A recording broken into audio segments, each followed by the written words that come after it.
हां, ताईसोबत आज ताईंना कॉल केला होता, की दादांच्या बाबतीत आम्हाला भेटायला तुमच्या परिवाराला यायचं आहे. पण ताई म्हणजे बोलत-बोलत त्यांना गेलं, की ताई अशाला असं आम्ही पत्र पण दिलं आहे. त्यांनी आमच्या केसची विचारपूस केली आणि मग माझ्या मुलाला झालेला प्रकार बी त्यांना सांगितला मी. पुन्हा मग ताई म्हणल्या, "मी ह्याबाबत मुख्यमंत्री साहेबांना पत्र लिहिते." मी म्हणलं, "ठीक आहे, लिहा."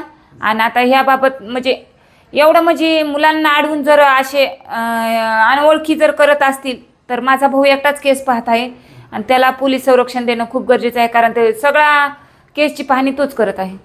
म्हणजे आम्ही एवढं सांगितलं आहे, की आम्हाला ह्या परिवारापासून धोका होऊ शकतो वाल्मी कराडच्या, म्हणून आम्ही SP सरांना त्या बाबतीत पत्र दिलं आणि त्यामध्येच तो प्रकार घडून गेला. माझ्या मुलाला एका अनोळखी व्यक्तीनं म्हणजे मुलाने अडवून माझ्या मुलाला शिवीगाळ करून त्याच्या हातातल्या कडा फेकून मारलं.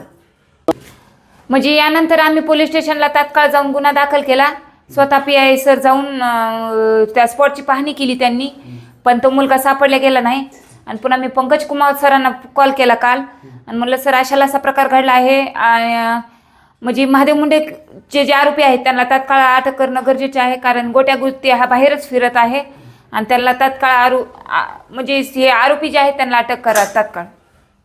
गोट्या गीते बाबत एकच मागणी आहे, की हा संशयित जो आरोपी आहे त्याला तात्काळ अटक करणं गरजेचे आहे, कारण त्याच्यापासून बी आमच्या परिवाराला धोका निर्माण होऊ शकतो.